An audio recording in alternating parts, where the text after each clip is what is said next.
Hi friends, welcome to Ap4Menu. Vinayagar Chaturthi வரப்போகுது இல்லையா? அப்ப மோதகம் இல்லாம விநாயகர் சதுர்த்தி எப்படி கொண்டாடுறது? இன்னைக்கான விநாயகர் சதுர்த்தி ஸ்பெஷல் ரெசிபி மோதகம். ஸோ வாங்க மோதகம் எப்படி பண்ணுறதுன்னு பார்க்கலாம். எங்கள் சேனலோட இமீடியட் அப்டேட்ஸுக்காக சப்ஸ்கிரைப் பண்ணிக்கோங்க. பக்கத்துலேயே இருக்க பெல் ஐக்கான் கிளிக் பண்ணி மறக்காமல் ஆல்ங்கிற ஆப்ஷனையும் செலக்ட் பண்ணிக்கோங்க. ஒரு மிக்சர் ஜாரில் 2 கப் துருவின தேங்காய் சேர்த்துக்கோங்க. இதை நல்லா மைய பேஸ்ட்டாக அரைச்சி எடுத்துக்கோங்க. தண்ணி எதுவும் சேர்க்க வேண்டாம். தேங்காய் இந்த மாதிரி பேஸ்ட்டாக அரைச்சி சேர்த்துக்கும் போது நம்மளோட பூரணம் ஸ்டஃபிங் ரொம்ப நேரத்துக்கு நல்லா சாஃப்டாக இருக்கும். பாருங்கள், உங்களோட தேங்காய் பேஸ்ட் ரெடி ஆகிடுச்சு. ஒரு பேனில் 2 ஸ்பூன் நெய் சேர்த்துக்கோங்க. நெய் நல்லா சூடானதும் 1-2 வெட்டி வச்சிருக்கிற முந்திரி பாதாம் சேர்த்து நல்லா வறுத்துக்கோங்க.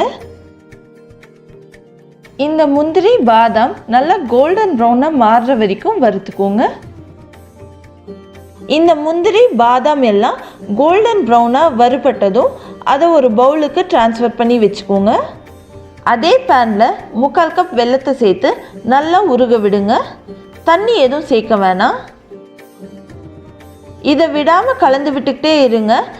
நீங்கள் கலந்து விடுறத நிறுத்திட்டிங்கன்னா அப்புறம் வெல்லம் கட்டியாக ஃபார்ம் ஆக ஆரம்பிச்சிடும். நான் இன்றைக்கி 3/4 கப் வெல்லம் தாங்க எடுத்திருக்கேன். இந்த வெல்லமே ஸ்வீட்டாக இருந்தது. உங்களுக்கு தேவையான அளவு உங்கள் ஸ்வீட்னஸ்க்கு ஏற்ற மாதிரி வெல்லத்தோட அளவை நீங்கள் அட்ஜஸ்ட் பண்ணிக்கலாம். 3/4 கப் டு 1 கப் அளவுக்கு வெல்லம் தாங்க போதுமான அளவு. இந்த வெல்லம் நல்லா உருகி வந்ததும் அதோட நம்ம அரைச்சி வச்சுருக்கிற தேங்காய் பேஸ்ட்டையும் சேர்த்து நல்லா வறுத்துக்கோங்க.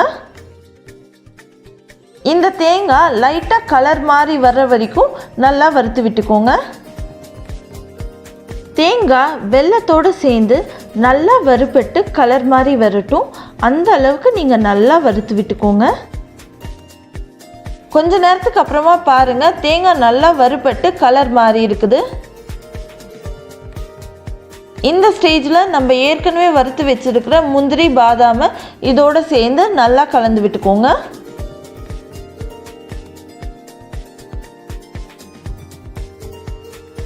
அதோட 1 ஸ்பூன் ஏலக்காய் பவுடரையும் சேர்த்து நல்லா கலந்து விட்டுக்கோங்க.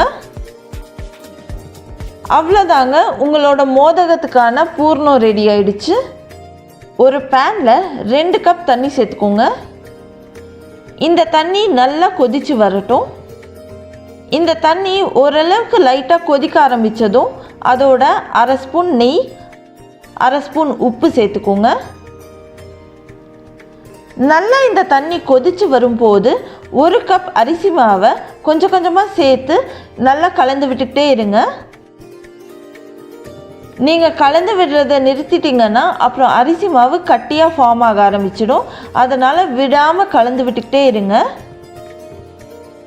இந்த அரிசி மாவெல்லாம் தண்ணியோடு சேர்ந்து நல்லா இந்த மாதிரி கலந்துடட்டும். பாருங்கள், இந்த அளவுக்கு வந்ததும் ஸ்டவ் ஆஃப் பண்ணிவிட்டு இதை மூடி போட்டு 10 நிமிஷத்துக்கு இப்படியே ஆற விட்டுடுங்க. 10 நிமிஷத்துக்கு அப்புறமா இந்த அரிசி மாவை ஒரு பவுலுக்கு ட்ரான்ஸ்ஃபர் பண்ணிக்கோங்க. இதை நல்லா நம்ம சப்பாத்தி மாவு நீட் பண்ணுற மாதிரி நல்லா பிசைஞ்சு விட்டுக்கோங்க. இந்த மாவு நல்லா சூடாக இருக்குங்க. ஆனால் நீங்கள் சூடாக இருக்கும் போதே தான் பிசையணும், இல்லைனா உங்களுக்கு அரிசி மாவு சாஃப்டாக இருக்காது. அதனால் நீங்கள் கொஞ்சமாக தண்ணியை தொட்டு தொட்டு பிசைஞ்சு விட்டுக்கிட்டே இருங்க. பாருங்கள், இந்த அளவுக்கு உங்களோட அரிசி மாவு சாஃப்டாக ஆகிடணும். மோதக மோல்டோட எல்லா சைடும் படுற மாதிரி எண்ணெயை தடவி மூடிக்கோங்க. இப்போ கொஞ்சமாக அரிசி மாவை எடுத்து இந்த மோதக மோல்டுக்குள்ளார வச்சு எல்லா சைடும் படுற மாதிரி நல்லா அழுத்தி விட்டுக்கோங்க. நல்லா எல்லா சைடும் கவர் ஆகிற மாதிரி இந்த அரிசி மாவால் ஃபில் பண்ணிவிடுங்க. இப்போ நம்ம ஏற்கனவே ரெடி பண்ணி வச்சுருக்கிற பூரணத்தை இதுக்குள்ளார வச்சு நல்லா ஸ்டஃப் பண்ணிக்கோங்க.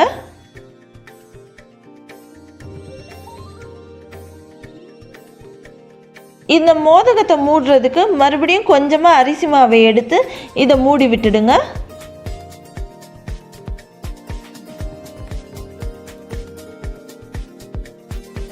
இப்போ இந்த மோல்டை ஓப்பன் பண்ணி பார்த்துடலாம். பாருங்கள் எவ்வளோ அழகாக உங்களோட மோதகம் ரெடியாக இருக்குன்னு. நம்ம ரெடி பண்ணி வச்சுருக்கிற மோதகத்தை ஒரு இட்லி பேனில் இல்லைன்னா இந்த மாதிரி ஒரு குக்கரில் வச்சு ஒரு 10 நிமிஷத்துக்கு ஆவியில் வேக வச்சு எடுத்துக்கோங்க. 10 நிமிஷத்துக்கு அப்புறமா பாருங்கள், ஆவியில் வெந்து உங்களோட மோதகம் சூப்பர் பர்ஃபெக்டாக ரெடியாக இருக்குது.